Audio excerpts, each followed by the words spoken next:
Hi, hi, hi. Welcome to the Highbury Squad's 20 minutes of added time. I'm going to say that, well, let's just wait.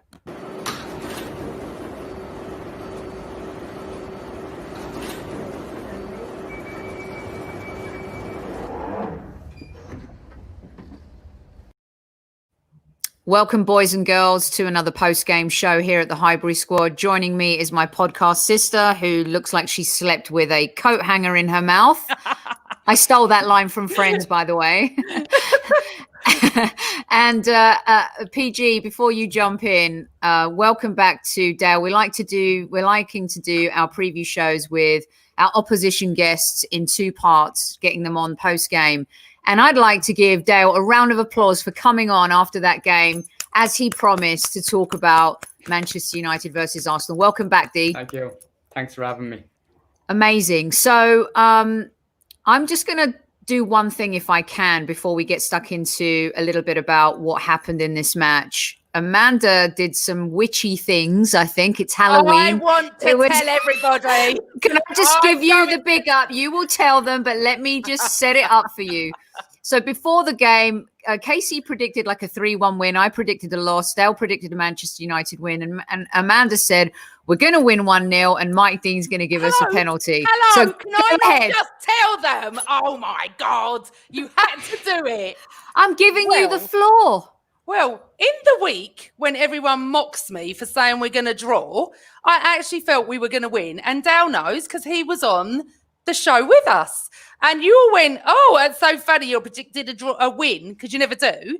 Well, because I don't think we are. And I thought we would be. And I went 1-0. Not only that, right. At 4:15, I tweeted that Mike Dean's going to give us a penalty at Old Trafford. And then I said I woke up and everyone thought it was funny, blah, blah, blah, blah, blah. And not only have we won 1-0, we got a penalty. I can't believe it. I said to you that you would see a performance. You would see a performance today. I said it because I know that it's coming and it's going to be inconsistent. I wish too excited. I wish Kev was on this pod. But I said to you, didn't I? It's going to be up and down. We'll probably go and lose to someone else. But I would like to say thank you to Dale for coming on because I've had to do this when Arsenal lost and I was a guest on a pod and I just had to sit there and take it. You know full well we fully deserved it because even Gary Neville, who is so staunch United, said it's fully deserved. Roy Keane was raving about us, which is shock horror. But we did. And I said straight away, and I've been on a pre-pod on Guns and Yellow Ribbons, and I said, we have to come at you. We have to. And our press was just exactly what it needs to be. We did not stop.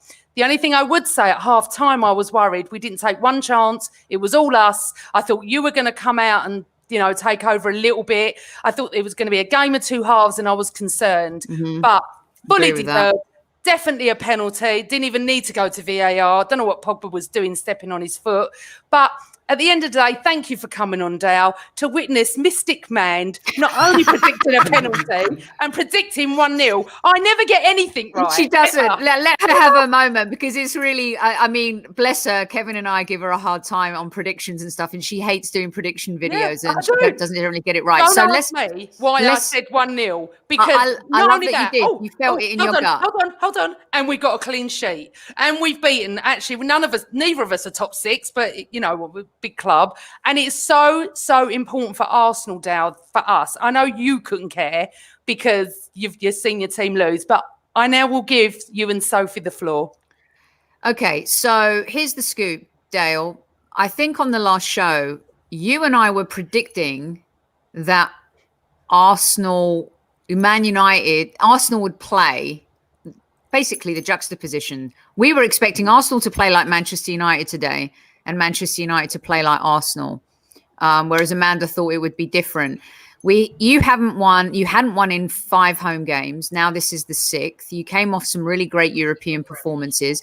We hadn't beaten, Amanda, and you can correct me if I'm wrong, I think it's 30 games against the top 6 team away from home. And if you in chat, if I've got that stat wrong, you guys can correct me. So there was also, up until we had a great game against Fulham, but we've not been great going forward. Today, it felt like it all came together.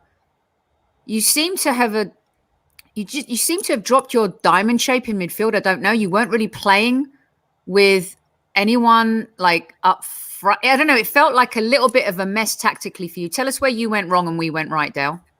Went wrong from the very start. I've spoken to you, Sophie, for years about what I think about Arsenal when we come up against you. And I always think that it's going to come up against this weak side, that we can overrun you, be stronger. And from the very off, it was table is turned. That was Manchester United I was talking about. From the very start, Arsenal won all the tackles, 50-50 balls were theirs. And I think that's the most disheartening thing about this, is that if you ever see your team lose and put in such a display like that in a game that you expect them to, go in a bit harder than usual against a rival, and that they were flat-footed. It was awful. You mentioned the shape. We were all raving about the shape we seen during the week, and it looked like he was trialing that again today. Yeah. The players didn't seem to know what they were doing. We dealt with Leipzig's press during the week. I don't know. The hunger wasn't there. The hunger was in Arsenal's team, and the two new signings, Gabriel and Partey. Today they looked really, really good. They were looking at Gabriel, why weren't we interested in him on the basis of performance today? We need a centre back, and he went relatively cheap. So a lot of questions, and the biggest finger I want to point today. I don't like after a defeat pointing at one player, but Paul Pogba needs to look at himself. And it's just no agenda. People say you have an agenda, you can't comment on Pogba, because I actually haven't before. I've never really crucified him, but he deserves it now, and I would not start him next week. Donny van de Beek is on the bench, and I fancy him to do a lot more on the pitch. Looks like Pogba doesn't care. That foul, what were you doing? What was that? I don't know. It was really cheap at that point in the game, wasn't it, to give away from him? It felt like he was desperate. It was one of those desperate challenges against a player who had the best of him. And I thought also your Saka and Tierney bossed that first half, and your midfield was really lost. But then also you couldn't deal with the wing backs at all, especially in that first half. You had no answer for them. And we've been a little bit critical of our intensity over the last 4 games, Dale, of our penetration, our press. And here's what I like about what I've seen. And I was very critical of Arteta in the last game, because I felt like we needed a performance against a top side, and a performance, but also a result. And today we made you guys look average. Are you that bad? Yeah, clearly we are. You look at United since the start of this season. When I spoke just a few days to you on the podcast, I was uplifted after watching us in Champions League, and I felt, we kind of complained about the summer activity, but I was starting to think, is Solskjaer finally starting to mold something? But today was just so flat. You can't go out and beat Leipzig 5-0, have a league game after not winning at home all season, and get bet like that against Arsenal. Because I know it's only 1-0, but the attitude from the players, it stunk. Pogba stunk. Yeah, terrible. And someone criticised me on Twitter tonight because apparently McTominay is a worse footballer than Pogba, and we should be focusing on him. Look at the amount of money Pogba came for, and the superstar label he is, and World Cup winner. Everything Roy Keane has said about him in the past has been spot on. And Solskjaer now needs to build up the courage and take him out of the team, because every time Manchester United have to shoehorn him into the team, it costs us. You look at the big games we play, he might have played well against City once or so. It's not good enough. And it's costing us in the long run. Donny van de Beek is waiting on the wings. Bring him in. Yeah.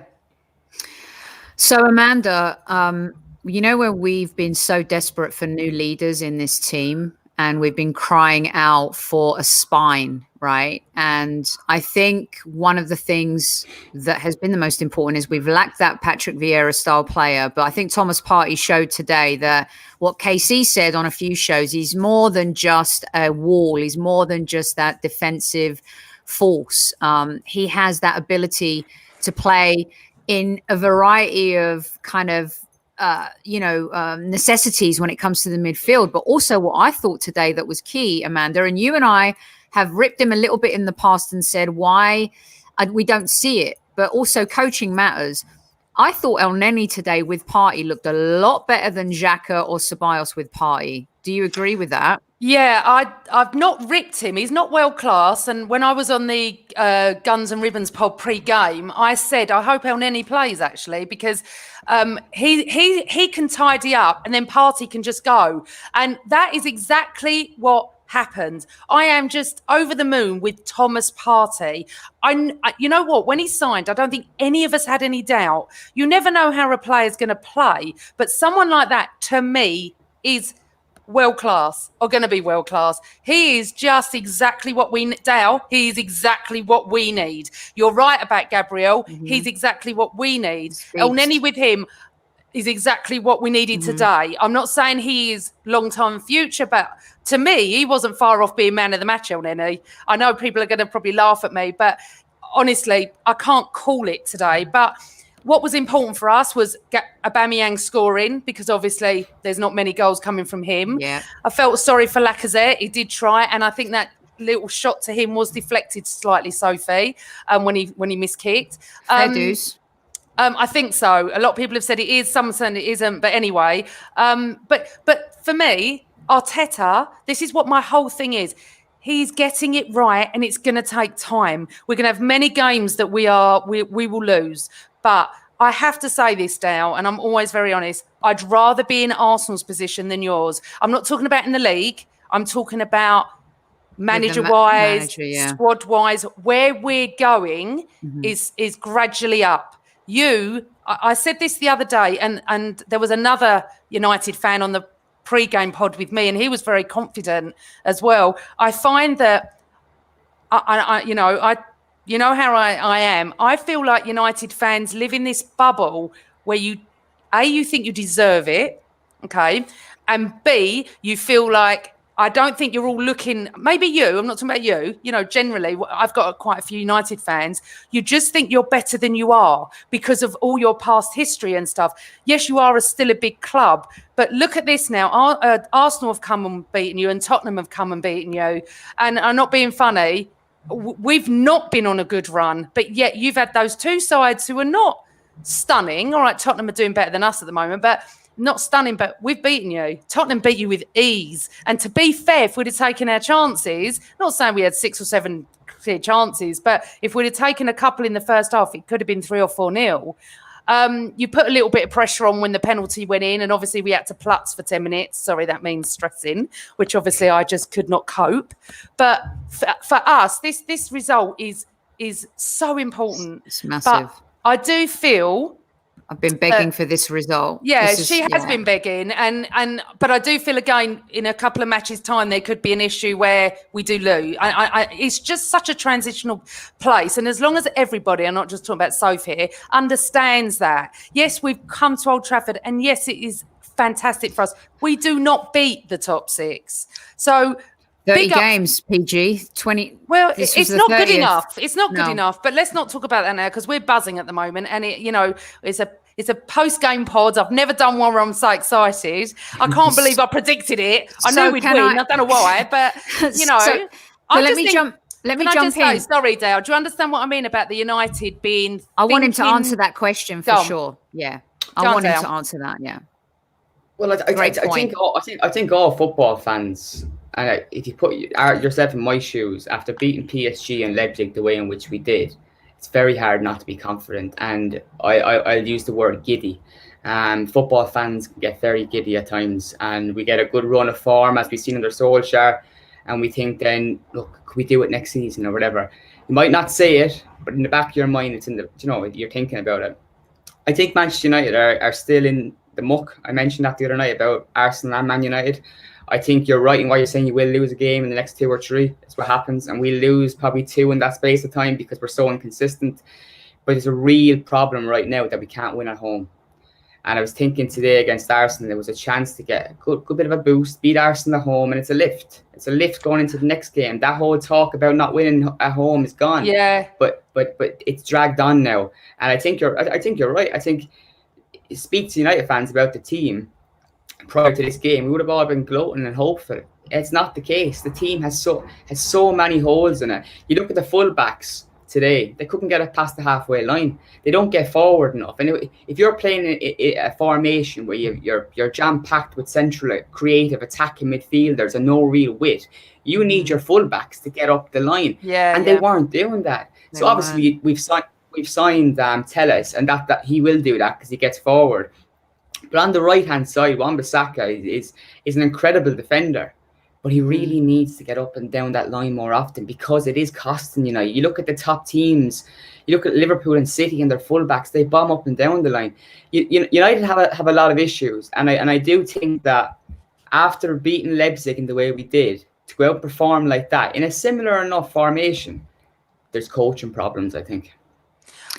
Sorry. It seems that way, doesn't it, PG? Go on, mate. Go on, babe. No, I was just saying that it's really, really interesting because I, as an outsider, we can see the problems at United. But when you were saying about if we beat someone 5-2, or 5, whatever the score was against Royal Antwerp or wherever you played, Arsenal fans are not like United fans.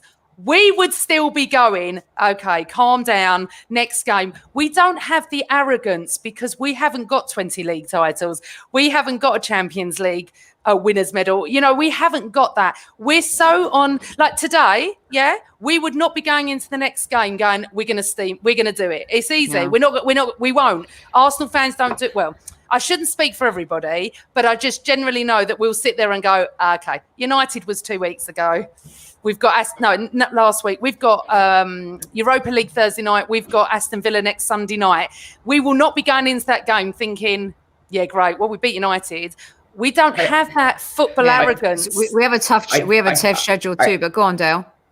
I think what you're trying to say, and it's probably I'm not going to disagree with it, but it's probably the hardest thing to swallow is that after all these years of not winning league titles and that. What you've described is what I would have said about Liverpool fans for years, and they always talked about we might win it next year. Next year is our year. Next year is our year, and I really hope that we don't slip into that because I spent my childhood mocking it. Oblivion. Can I just say something about that? I've got some very, very close Scouse friends. They are a breed of their own. I will say that they are. But what I love about them, and I do enjoy my banter with the Liverpool, my friends as well, is that they don't care what anyone thinks. They are Liverpool United. You understand what I mean? Yeah. They don't care what anyone else thinks. So their cockiness is nothing to them.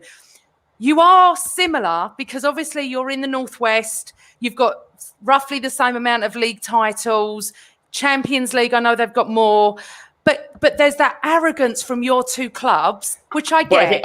I think it's because we're bigger clubs. Well, you have that accolade on another level. Where you're mocking Liverpool for the history thing, because next year, you've just said it. You are bigger clubs, but you won't find the arrogance with Arsenal fans because what we do is we'll go, they'll do an Arsenal. So we expect it. I'm not being funny. I think United fans with 1-0 to go, if you was at the Emirates, you wouldn't be feeling how we are. I just don't think you would. I think you'd be quite confident. We're not confident as fans. I think that's what I'm trying to say. I'm not saying you're arrogant, but there is an arrogance about you and Liverpool and now City. I've got City friends as well, and they've come out of nowhere. And obviously, but each club has. You've always. I know exactly what PG is saying because also Liverpool, Manchester United. I mean, they're on the Mount Rushmore of football clubs on a global level, right? PG and they've won. When you look at the whole point of their rivalry is the rivalry of what they've won, and Sir Alex Ferguson's dream and his drive, half of that was to try and match Liverpool's European trophies. I mean, the guy he woke up every day thinking about Liverpool. He was thinking about how he can make Manchester United greater than Liverpool, not only on a domestic level, but also in Europe, right? So then Liverpool failed and they went into the wilderness for a while. Yes, they won an FA Cup, they won a League Cup, but then they bounced back with the Champions League win. But we all know, like we said on the show the other day, Liverpool and Manchester United are all about being champions of England. And we tasted that. We've tasted that as Arsenal fans for a while. And we want that back too. And so we are a little bit more humble because of how far we've fallen. And I think that's what PG's trying to say. Also, there's a few questions coming into chat, PG, but finish your point here, and then I'll start posting some for Dale real quick. It's not that we're already got to 20 minutes. Yeah, we're not. It's not that we're so humble on the past. It's just what we are. The future. But on the part, you're saying we're humble because we haven't got that. It's because we know that even under Wenger, we lost games. We just didn't win in the Champions League. You know, we haven't got the Champions League, and it is a little bit of a nemesis of ours. Even when we got there in 2006, I think if United or Liverpool would have gone to that game, you'd have thought we'd won it. Arsenal goes to that game and we're like, we're not going to beat Barcelona. We don't have that confidence, and that's absolutely fine. But that isn't because of we're just not arrogant. And you and Liverpool fans are. It's just the way you are. It's over the years. You're on the top of the clubs, and we're the next level. And I'll never debate that. I don't have an issue with it. We are where we are. And I've been supporting Arsenal since the 70s, and I've seen the dross, Dale. I've seen us play so bad, and I think that's why when I see us play bad now, I've seen worse. I've seen far worse. And I think just give Arteta time. What he only did today, he played you off the park. And that's the end of it. And that's why I want everyone to give Arteta time. That's what I'm saying. So Dale, sorry, I was just getting a message from KC's landed safely, everybody, from his jaunt covering La Liga. But Dale, there were a couple of questions for you in the chat too, because I know we said 20 minutes today. If we can all stay on, does everyone still have like 8 to 10 minutes left to just button up some things? 15 minutes max. Okay, perfect. Because a couple of United fans are in chat too. And by the way, you're getting a lot of love from Arsenal fans. I don't know if you've seen the messages come up on screen. Lovely. Yeah. And there's another one right here as well. That was a bit cheeky too. Van der Beek, what's the scoop? There are a lot of Arsenal United fans confused about Van der Beek, and I thought you could help talk through that for them a little bit. Yeah, I think that there's multiple factors. I don't think Solskjaer thinks he's 100% ready for starting games. I don't think he signed this player and is putting him aside and doesn't see opportunities for him. It will come. When he's played, he's looked really good. He hasn't blown us out of the water by any means. When he played the other night in the Champions League, there was a lot of questions about why isn't he in the starting 11. So I watched him closely, and I was waiting to see a performance that kind of really stuck out and kind of say, well, he has to start games. I didn't see that, but I've seen good glimpses, and I'm confident they will come. I think personally, it's time to get Pogba out of the starting lineup and play Donny van de Beek. I've seen Pogba for long enough. I know he has the traits to be a world-class player. I know he can do it, and he can be one of the best players in the world, but not in this United team. He doesn't do it in this United team, and it's time to realise that. And I'm just sick and tired of seeing him being shoehorned into the team when you have Donny van de Beek there. So the reason why United fans and people are asking this question is because everyone knows that Pogba has been really bad for United. He cost 90 million, and maybe with two hands you could count good performances or standout performances. And this is a player we signed to come in to be our star, to win league titles, to get us back and compete in the Champions League, and he hasn't done it. I think the issue with Pogba is he needs to be wrapped up in cotton wool, surrounded by top class players like he had at Juventus. And Manchester United right now can't do that. They haven't got those top players to accommodate him. Instead, they shoehorn him, and that costs us. And on the last show as well, we were talking about, obviously, Arteta's had a shorter amount of time. Ole has had more time. You're still a believer. You still have faith in him. You think that this also needs time to evolve. He did get you back to Champions League football again. You're playing well in the Champions League. Are you still 15th after today's loss and after today's results? I'm not quite sure. We can look at that, but I'm not looking at the table. Yeah, that's gotta hurt. So you, more than Arsenal fans or any Arsenal fans questioning Arteta, would have reason to question Ole, but you're still very much in his camp. Yeah, I am. I think it's going to. The question will come at the end of the season. So it's no good getting Man United back in the Champions League if you can't back it up and get us back in the following season. Like, since Ferguson retired, we haven't been in the Champions League 2 consecutive seasons. We've been dropping in, dropping out, Europa League, and it's just a mess. There's no consistency whatsoever. And Miguel Delaney of The Independent sent a good tweet out during the game about Pogba, and he says he epitomises Manchester United. You expect more, big signing, expensive signing, but it's just a flop. At the end of the day, you look at the squad Solskjaer has, and I do think that should be getting into the top 4. And I can make no excuses if it doesn't. Yeah. He's got Bruno Fernandes there, a top class player. I think would walk into any team in the Premier League. You've got a young star like Marcus Rashford. All right. You've got a number of really good players there, and so I can't buy the excuse that come the end of the season that the board just didn't back him, because they did sign players. They didn't back him as much as I wanted, but that team should be doing a lot better. I mean, you've got Rashford, you've got Greenwood, you've got the likes of Pogba.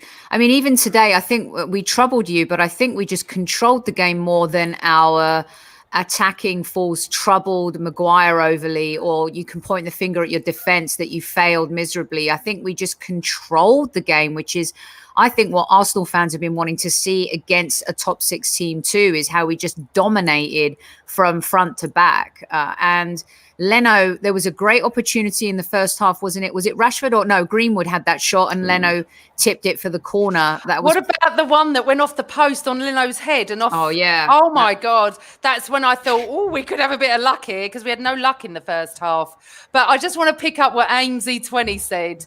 You need to win the FA Cup, Dale. To be honest, at this rate, if we continue our home form, I'll take it. Oh, that's so funny. And hello, Guns and Ribbons. And I told you 1-0. It's just brilliant, because I think everyone thought I was mental this week, that the fact that we'd keep a clean sheet beat you 1-0. Yeah, okay. All right, Fergus. Listen, it's everyone's enjoying all the discussion, and we just want to say hi to, we've got people in the chat from Singapore, Indonesia, China, Australia, the United States, the UK, Europe, South America. Thank you so much, everybody, for joining us. We've got 5 more minutes here. So I want to give you both the floor so you can make any points you want about today's game and how you see both sides moving forward before another international goddamn break, people. God, the Interdale. Can I just say to Dale, though, and, us beating you is a much bigger deal to us than you beating us, isn't it? Yeah. Yeah, I would think 100%. so. I would think, and to be honest, at the end of the day, maybe, because today I think if we won the game, it would have been about getting our first win at home, and that might sound small, but it's a massive cloud that's hanging over us now. And I think not just getting bet by Arsenal, but it was the manner in which we got bet. I mean, you could look at it as, did you not turn up, or were Arsenal brilliant? I think it's both, to be honest.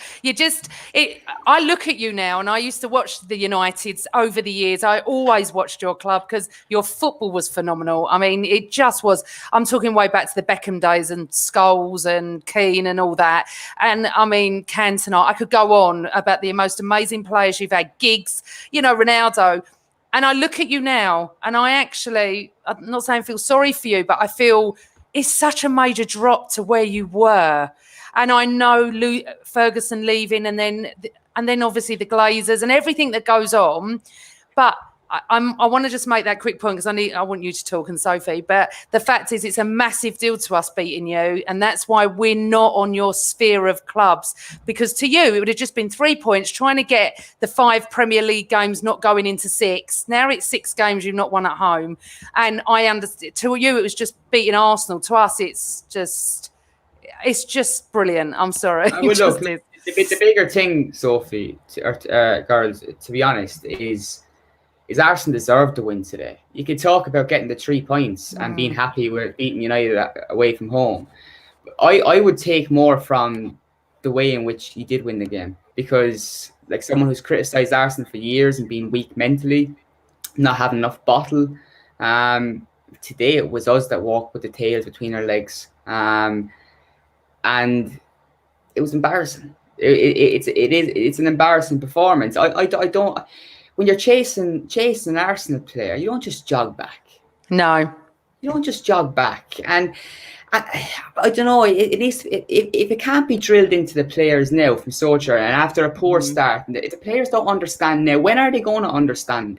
Does it come down to the coaching? Because I come onto this podcast today, I'd never ever point the finger at a player after defeat, but I am with Pogba. I don't want him in the starting lineup anymore. I'm finished with him. Totally finished. The time has come. We've had non-stop transfer speculation about him dreaming about Madrid. Pogba, I dream of you going to Madrid too. That's my dream.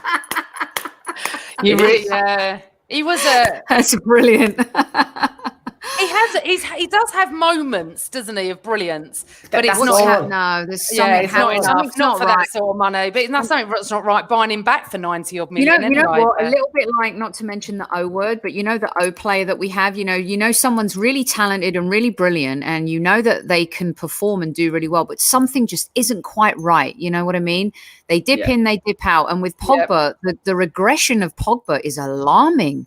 And you're right, Dale. The fact that Ole keeps picking him, you've got at some point, if you want to save your job too, you've got to start making changes. And for us, I mean, we love the old rivalries. You and I have talked about this a lot over the years. I mean, I sent you a picture of little Vinny Vieira getting ready for the game, and you sent a picture of your dog too. PG was so cute. And we missed that. Like, a lot of people were sharing the Keown Van Nistelrooy meme this morning. And I think the Premier League is so much better when the United-Arsenal rivalry is juicy. And it felt like today we both really wanted to win this game. I haven't felt that a lot between our rivalry in a long time. One, because we've been poor and you've been poor at times too. Would you agree with that? Like, today it felt like I really want to win this game. I do not want to lose this game no matter what. It's funny you say that, because in the moment I got up and I was thinking before the game that I haven't been this excited about United and Arsenal game for some time. And I don't know what it is. I think it was because I was so confident. I said 3-0 on the preview, and I really believed that. I thought we were going to sweep the floor with Arsenal. And look, from the very start, when the tackles are going in and Arsenal win the 50-50 balls, I was saying, when are we going to wake up? And just never woke up. And it's a lack of bite. As a Man United fan, I love seeing my team with bite. I like seeing players go into tackles and come out with the ball, and a bit of the man as well. I enjoy watching that. I expect that in a rivalry. But that United performance, embarrassing. Well, I love you, Dale. I know, isn't it? You're my favourite United friend. It's just the best. You know why? This is what we love, because this is what we try to be on our pod too, is that we try to be really honest and authentic about our team, and we don't try to kind of pull the wool over or wear rose-colored glasses, But at the same time, we also try to be measured. And yes, sometimes we're going to go nuts and crazy, and we'll have super passionate debates where there's fire. But mostly it's like a real discussion about the team, the game, the players, where we're at. And we love having rival. I love it. And Amanda and I have never shied away from that. We've done it from way back. And I think. And we've also been criticised, Soph, as well, haven't we? For having rival fans on, which I don't understand. Yeah. Because football is one family, don't matter who you support. And as long as as I said, I've been on a pod when Arsenal have lost. I didn't even want to talk. Big up to you, Dale. I was like, I just went, well, we were rubbish, But honestly, in all our chat, everyone's really appreciative of you. And our oh my God, our rivalry is quite hot with you. I mean, I'm not sure how a Tottenham fan would do if I don't. I'm not sure if we'd be this nice to them, to be honest. No, but look, are they losing yet? What time is it? The other side of it too, coming on this podcast, and I said to Sophie the other night, win, lose or draw, I'll be on, no problem, because it's so lovely. I've no problem coming on this, because I come on this and we have good chat. And it's always good chat. Whatever gets heat, but it's good chat. I come on and I enjoy it. I don't. There's a lot of people out there that do YouTube channels, and I won't say much about them, but they do it for sparking reactions. And I don't think for the greater good of football fans, they are good. I think they're actually very negative on what we see on social media. Things are very hostile and bitter. We can come onto a YouTube channel, a podcast, have a proper chat with an Arsenal fan, Liverpool fan, Everton, whatever. I come away from that and I enjoy it. I'm gonna have to result like this. I got some stuff off my chest.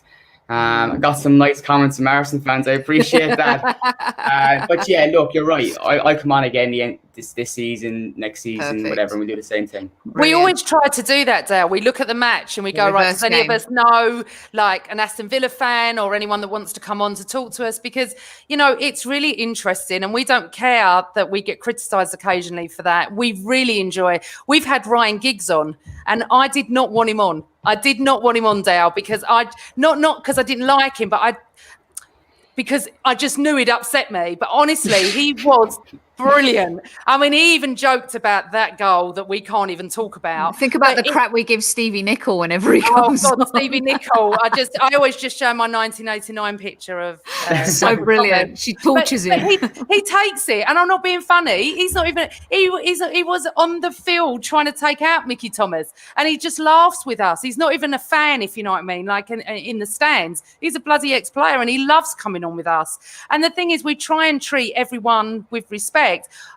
Big up to you, Dale, coming on, and you know you're our favourite, and we wouldn't have any other Man United fan on because you're our Man United fan. We'd feel like we were like having an affair, wouldn't we, Soph? If we absolutely, yeah, totally, yeah, totally. Thank you, thank you. Yeah, no, thanks so much, Dale, and thanks to everyone from all corners of the earth for joining, especially Mr. Kelvin Lewis from Barkingside, little one right there.